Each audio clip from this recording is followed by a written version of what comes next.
है इस देश का भविष्य। बीजेपी रही है दूसरी बार, मतलब अपने बलबूते उनके पास प्रचंड बहुमत है। स्थिति अन्य पार्टियों की परिस्थिति देख रहे हैं, कोई दो पार्टी एक साथ बढ़ नहीं पाती।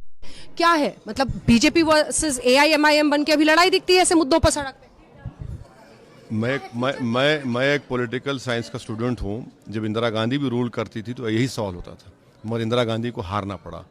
मोदी भी हारेंगे इंशाअल्लाह ताला। ऐसा नहीं है कि पावर इटर्नल नहीं होता, जो ऊपर जाता है नीचे आना ज़रूरी है। उसको यकीनन हमको 24 तक मेहनत करना है, इनके तमाम इस तरह की गलतियों को मुकाबला करना है, कोर्ट के दरवाजे को खटखटाना है। और मुझे यकीन है, देखिए पॉलिटिकल पार्टीज़ की ज़रूरत नहीं है। देश की जनता जब फैसला करेगी ना, हर पॉलिटिकल पार्टी को हटाएगी, बशमूल बीजेपी और मोदी को भी। सर आपने अभी कहा इंशाअल्लाह, इसका मतलब क्या होता है? इंशाअल्लाह माने होगा, ये तब्दीली आएगी। अल्लाह चाहेंगे, यकीनन अल्लाह ही चाहता है ना, भगवान। कोई आप गुस्सा करते हैं?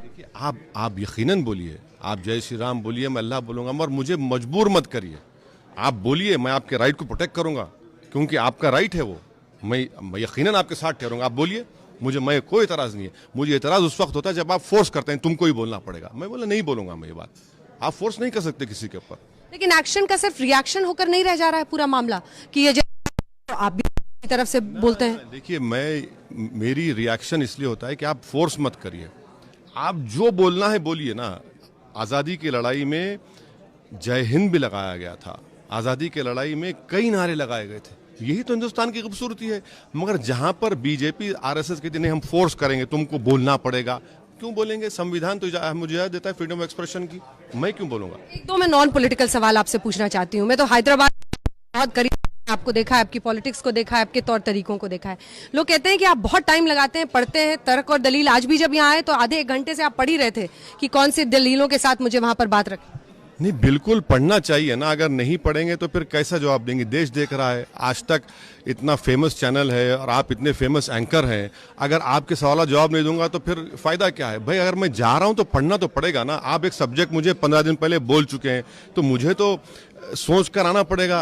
यही कमी है कि वहां पर तर्क को नहीं दे पाते, जिससे वो मोदी को काउंटर कर सके। नहीं, ना सिर्फ वो, बल्कि उनमें एक इंटेलेक्चुअल ऑनेस्टी भी बाज लोगों में नहीं है। वो अल्फाज चाप चाप कर बोलते हैं, कभी आधा आगे बढ़ते हैं, आधा पीछे हटते हैं। नहीं चलेगा भाई, आप मुकाबला करना है, खुल के करिए ना मुकाबला। क्यों आधी लड़ाई लड़ते हैं? आधी लड़ाई लड़ रहे हैं आप, पूरी लड़ रहे हैं।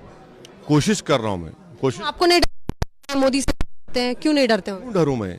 संविधान सबके लिए है। देखिए, जब आप समंदर में कूद जाते ना तो गहराई से शिकवा क्यों?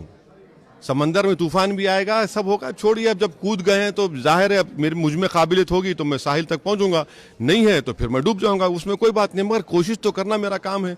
कल के दिन मेरे मरने के बाद कोई ये तो ना कहे कि भाई इस 2019 में जामे मिलिया में मुल्क में सा कानून बना और ओवैसी खामोश था।